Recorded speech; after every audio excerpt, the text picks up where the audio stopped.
गाय की सेवा से बढ़कर कोई पुनीत कार्य नहीं, ये हम सब जानते हैं। जिसके चलते ग्वालियर जिले में रानीघाट के पास जिला पंचायत के माध्यम से एक आधुनिक गौशाला का निर्माण किया गया, जो निराश्रित गोवंश को सुरक्षित रखने में मदद करेगी। निराश्रित गोवंश को सुरक्षित रखना सरकार की प्राथमिकता है। प्रदेश भर में गौशालाओं का निर्माण कर गोवंश को संरक्षित किया जा रहा है।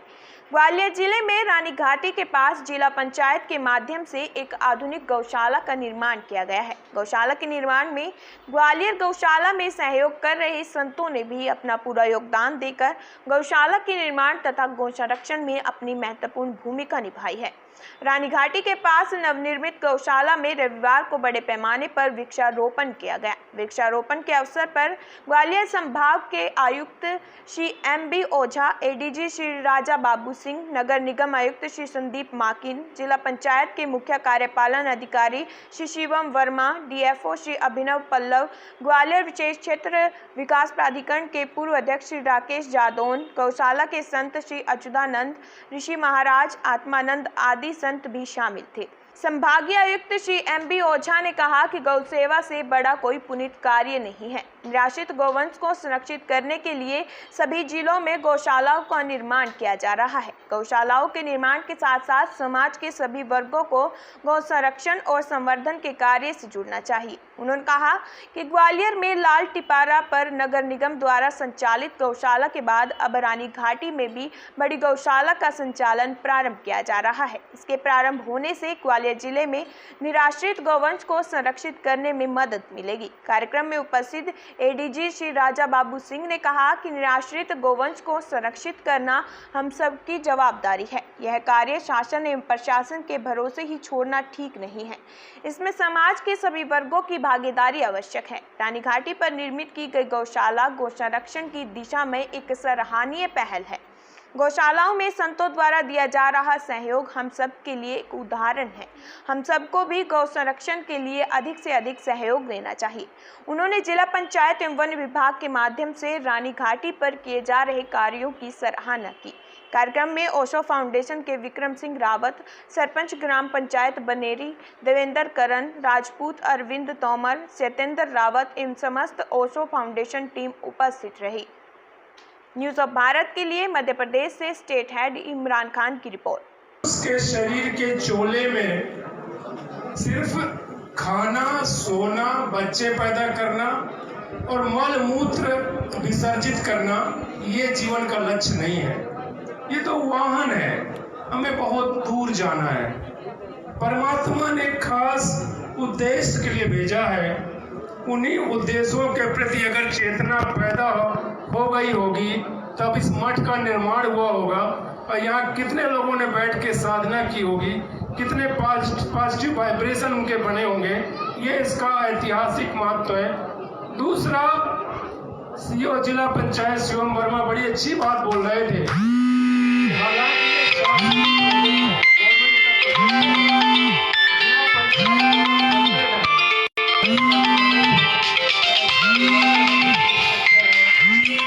संतों ने इसको जन चेतना का प्लेटफॉर्म बना दिया। आजकल बहुत बात चल रही है पब्लिक प्राइवेट पार्टनरशिप की, कि गवर्नमेंट एजेंसी के साथ जनता का पार्टनरशिप हो और जनता गवर्नमेंट के साथ मिल करके योजनाओं को अंजाम दे। इसका रीजन क्या है? मेरी 26 साल की नौकरी में मैंने देखा कि कई बार शासकीय योजनाएं बिना लोकल लोगों को विश्वास में लिए उनसे पूछे कि तुम्हारी रिक्वायरमेंट क्या है। मैंने देखा, मैं SP भिंड था, बटालियन का भी चार्ज मेरे पास था। मैंने वहाँ सांसद निधि से एक तालाब बनवाने के लिए पैसा मांगा और उसका ऐसा बंटाधार हुआ। वो ट्रैक्टर लेकर के आए, उन्होंने पाल बना के चले गए। उन्होंने ये भी नहीं देखा कि इस तरफ तो पानी का बहाव ही नहीं है, इधर पाल खड़ा करेंगे तालाब कैसे बनेगा। पाल खड़ा हो गई, पैसा रिलीज हो गया और आज तक एक बूंद पानी नहीं भरा।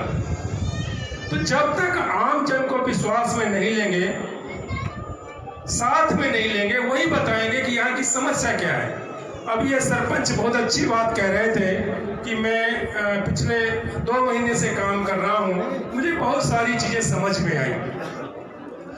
आपको समझना होगा कि जब हम इस पृथ्वी पे आए हैं तो हमें किस चीज की जरूरत है। सुनिए, चुपचाप सुनिए भाई, आवाज मत करिए, सुनिए इधर। जमीन, जंगल, जल, हवा और आकाश, हम स्वयं ही से बने हैं। क्षितिजल पावक गगन समीरा, पंच तत्व से बना शरीर। अब आप एक एक को लीजिए। पहले जमीन की बात करें।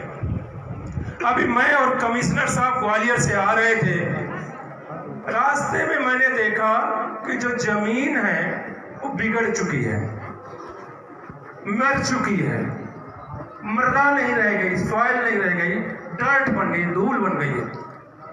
लोगों को बहुत गलत फहमी है कि मिट्टी को उलट पलट करना है, मिट्टी को बिल्कुल भुरभुरी कर देना है।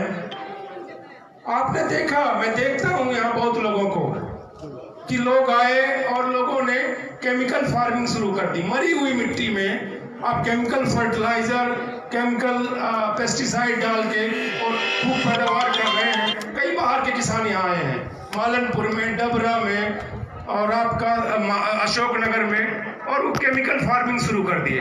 पैदावार खूब हो रही है, लेकिन मिट्टी को दिनों दिन मार रहे हैं और बाद में मार करके यहाँ के छोड़ के चले जाएंगे। मिट्टी को मारना नहीं है, धूल नहीं बनाना है, डेजर्टिफिकेशन नहीं करना है, मिट्टी को मिट्टी रहने देना है, मृदा रहने देना है। उसका एक ही तरीका है कि मिट्टी में हमेशा लिविंग रूट्स रहना चाहिए, पेड़ रहना चाहिए, घास रहना चाहिए, हरा भरा रहना चाहिए। ये पेड़ लगाने की महत्ता क्या है? आपने देखा संत महात्माओं ने 5000 पेड़ लगाने का आज संकल्प था। पेड़ लाके रखे हुए हैं, लगाए जाएंगे।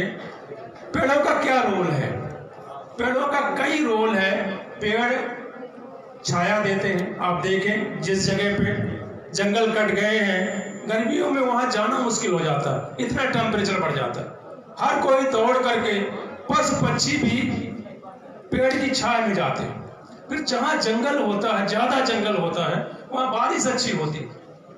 लेकिन एक पेड़ का तीसरा काम भी है, वो काम है हमको ग्लोबल वार्मिंग से बचाना। जब से मोटर का इजाद हुआ है, हम फॉसिल फ्यूल जला रहे हैं, पेट्रोल जला रहे हैं, डीजल जला रहे हैं। आप देखें, हजारों, करोड़ों, लाखों की संख्या में रोड पे वाहन आ गए, फॉसिल फ्यूल जला रहे हैं, तो कार्बन डाइऑक्साइड रिलीज होती है और कार्बन डाइऑक्साइड रिलीज होकर वातावरण में जाती है।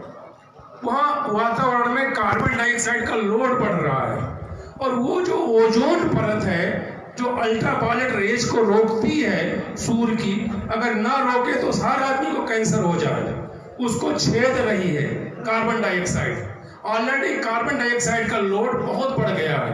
तो पेड़ों का काम है, पेड़ क्या काम कर रहे हैं? कार्बन डाइऑक्साइड को सनलाइट और पानी की उपस्थिति में फोटोसिंथेसिस क्रिया होती है। उनकी जो पत्तियां होती हैं, ग्रीन लीव्स, उसमें एक क्लोरोफिल होता है। क्लोरोफिल और कार्बन डाइऑक्साइड सनलाइट और पानी की उपस्थिति में वो उसको शुगर कार्बन बनाते हैं। शुगर कार्बन अपने खाने के लिए। अगर शुगर कार्बन ना रहे तो वही ग्रोथ का कारण है। लेकिन जो शुगर कार्बन बनाते हैं वो पूरी की पूरी इस्तेमाल नहीं करते। नीचे जड़ों से जो बची हुई एक्स्ट्रा कार्बन है, लिक्विड के रूप में जमीन के अंदर डालते हैं, कार्बन के रूप में, और ऑक्सीजन रिलीज होती है, वो ऑक्सीजन ऊपर छोड़ते हैं। तो ऑलरेडी वातावरण में कार्बन डाइऑक्साइड का इतना लोड जमा हो चुका है, लीगेसी लोड है।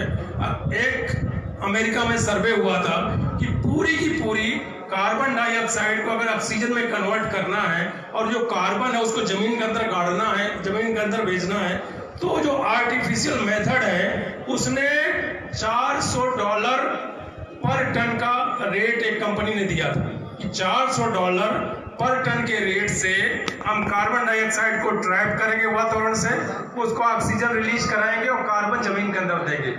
इस काम को पेड़ पौधे, नेचुरल मशीन फ्री में कर रही है। पेड़ पौधों की इसलिए जरूरत है।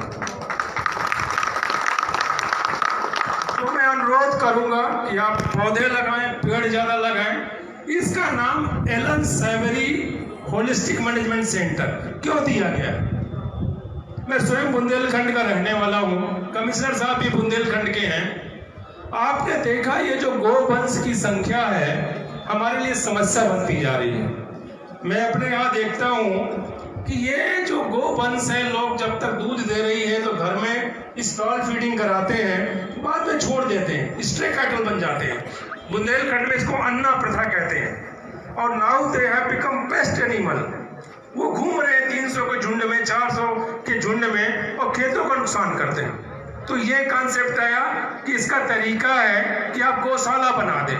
मैं आपको बता दूं कि गौशाला हल नहीं है। गायों को कभी घेर के नहीं रखा जाता। गौ शब्द ही है गमन करने के लिए। गाय को हमेशा मूवमेंट करने के लिए स्पेस चाहिए। लाल टिपारा की गौशाला बड़ी सफलतापूर्वक चल रही है, नगर निगम चला रहा है, संतों की मदद से चल रही है, लेकिन वो सही मॉडल नहीं है। सही मॉडल ये क्रिएट हो रहा है। हमें गो अभयारण्य की तरफ जाना है। गायों को गमन करने के लिए, चरने के लिए स्पेस होना चाहिए। आपको पता है कि भिंड जिले में ग्वालियर के बगल में गो हद है। गो हद का मतलब गाय की हद। गाय यहां तक चरने जाती थी।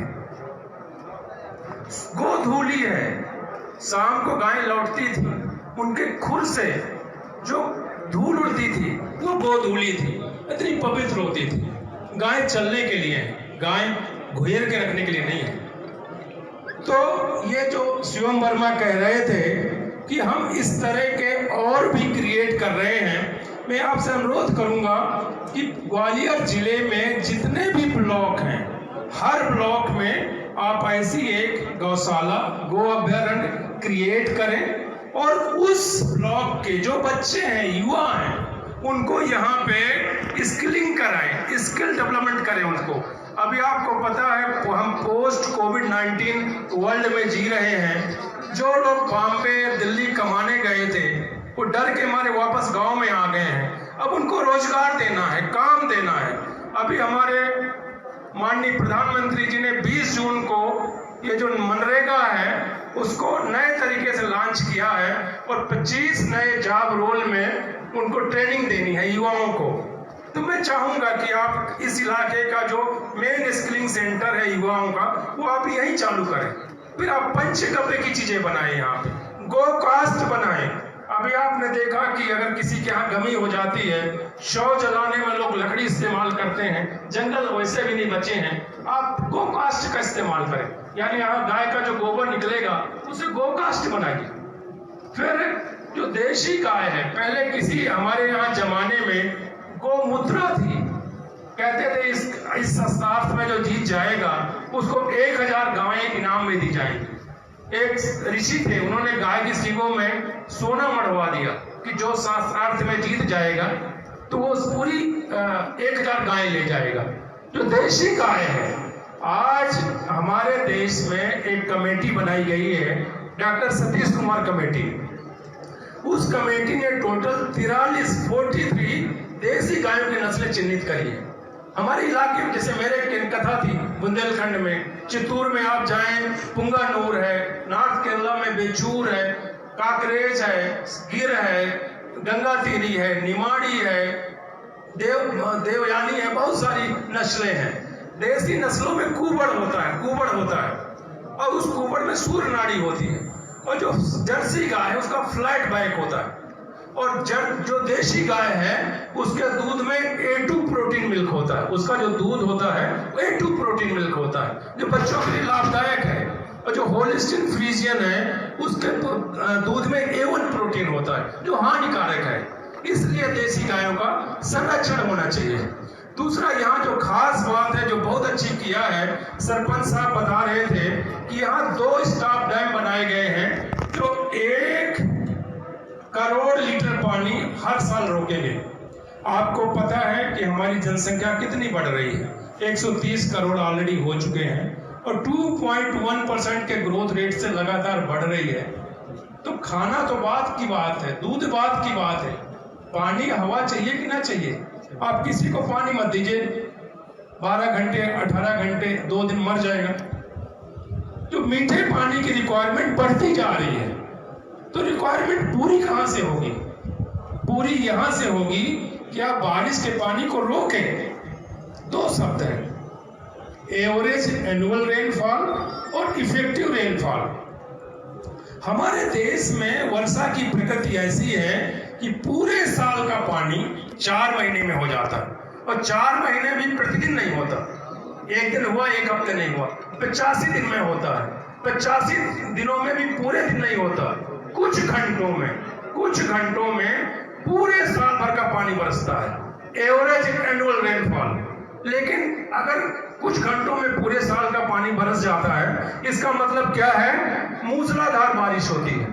मूसलाधार बारिश होने का मतलब है पानी बह कर निकल जाता है, रन ऑफ हो जाता है, और केवल पानी नहीं बहता, साथ में मिट्टी की ऊपरी परत भी बहा ले जाता है, उपजाऊ परत। तो हमको पानी को रोकना है, चेक डैम बनाना है, फिर जमीन के अंदर जाना है। जमीन के अंदर जितना पानी जाता है वो इफेक्टिव रेनफॉल कहलाती है। हो सकता है किसी जगह का जो एवरेज एनुअल रेनफॉल है वो बहुत ज्यादा है, लेकिन इफेक्टिव एनुअल रेनफॉल कुछ ना हो, कम हो, क्योंकि उन्होंने रेन वाटर हार्वेस्टिंग के स्ट्रक्चर नहीं बनाए। अभी आपने देखा कि हमने ग्वालियर शहर में Hazira police line, Maharajpura police line और पुलिस कंट्रोल रूम में रूफ वाटर हार्वेस्टिंग के स्ट्रक्चर बनाए। मैं तारीफ करूंगा यहाँ के जो सरपंच साहब हैं कि उन्होंने यहाँ पे चेक डैमिंग कराया, और 1 लाख या करोड़ लीटर बता रहे थे प्रतिवर्ष यहाँ पानी रोकेंगे। ये पूरा एरिया, तो जमीन को बचाना है, सॉइल को हेल्दी रखना है, पानी की हार्वेस्टिंग करना है, हवा को शुद्ध रखना है, और जो अपने युवा हैं, आसपास के युवा हैं, उनकी स्किलिंग करना है, किसी काम के बनाना है। मुझे बड़ा तकलीफ होता है, मैं गांव का रहने वाला हूं, मैं जब जाता हूं अपने गांव में, बच्चे खड़े हो जाते हैं 18 साल से 35 साल की उम्र के, कहते हैं साहब नौकरी दिलवा दीजिए। नौकरी कहाँ रखी है? कोई 10 फेल है, कोई 12 फेल है, and they are good for nothing. जब तक आप उनमें वैल्यू एडिशन नहीं करेंगे, तब तक इनके स्किलिंग नहीं करेंगे, इनकी एम्प्लॉयबिलिटी नहीं बढ़ाएंगे, तो इनका टेकर कौन है? तो मैं चाहूंगा कि ये जो एलन सैवरी होलिस्टिक मैनेजमेंट सेंटर है, ये कई तरह से काम करे, युवाओं की स्किलिंग के लिए काम करे, प्लांटेशन का मूवमेंट चलाने के लिए एक चेतना केंद्र के रूप में काम करे, वाटर हार्वेस्टिंग का प्रदर्शन मॉडल के रूप में काम करे। और यहाँ पे मठ है, अभी इस साल आपको पता है कि पुरुषोत्तम मास आ रहा है, मलमास आ रहा है, अधिक मास आ रहा है, जो 3 साल में एक बार होता है। तो महाराज जी से कहूंगा कि पूरे पुरुषोत्तम मास में 15 सितंबर से 15 अक्टूबर तक है, आप यहाँ पे श्रीमद् भागवतम का पाठ कराइए। लोग यहाँ पे श्रीमद् भागवतम सुने, भागवत की सुबह श्रीमद् भागवतम और शाम को भागवत गीता, एक माहौल बने स्वस्थ जीवन शैली का। आपको पता है कोविड-19 जो आया और आगे भी पता नहीं क्या क्या आएगा, ये इसका परिणाम है कि हमने नेचर के साथ अपना कनेक्ट तोड़ लिया, स्वस्थ जीवन शैली नहीं ले गई, हवा दूषित हो गई, पानी दूषित हो गया, जंगल कट गए, बहुत सारी जो है गड़बड़ झाला हो गया है। तो दोबारा जरूरत है इस पटरी को ट्रैक पे लाएं, पुनः जो वैदिक जीवन पद्धति थी, हमारे आयुर्वेदा था, योगा था, स्पिरिचुअलिटी थी, गौ सेवा थी, वृक्षों की महत्ता थी, पानी की महत्ता थी। एक मत्स्य पुराण में श्लोक है, उसमें यह है कि अगर कोई अपने घर में पंचवटी बरगद, नीम, पीपल, आंवला ये नहीं लगाता 5 पेड़, उसके पुरखे नहीं तरते, नरक को जाते। अब महत्ता भूल गए, सारी महत्ता भूल गए। और फिर मैं आखिरी एक बात बोल रहा हूँ कि कई बार मुझे बड़ी तकलीफ होती है, मैं देखता हूँ नए लड़कों को, कोई नेता आ गया पीछे जिंदाबाद मुर्दाबाद और फोल्डर बने घूम रहे हैं। अरे आप अपनी एनर्जी को सही दिशा में लगाइए, पिछलक्कू मत बनिए। और यहाँ कमिश्नर साहब भी बैठे हैं, बाकी सारे अधिकारी हैं। एक बात ये मेरा ओपिनियन है, मैं बता रहा हूँ हम क्या है, किसानों को उनका समर्थन मूल्य देते हैं कि हम कहते हैं कि ज्यादा से ज्यादा पैदावार करो और हम अपना आपका गेहूं चना खरीदेंगे, समर्थन मूल्य पे खरीदेंगे। लेकिन मेरा एक और आइडिया है, हमें यह भी देखना होगा कि आप अपना गेहूं चना पैदा कैसे कर रहे हैं। आपका जो फार्मिंग प्रैक्टिसेज है उससे आप मिट्टी को मार तो नहीं रहे। अगर ऐसा कोई किसान जो केमिकल फार्मिंग की बजाय कार्बन फार्मिंग कर रहा है, मिट्टी में कार्बन वैल्यू बढ़ा रहा है, वातावरण से CO2 को लेकर के और जमीन के अंदर कार्बन डाल रहा है, मुझे लगता है उसको कार्बन का भी मूल्य दिया जाना चाहिए।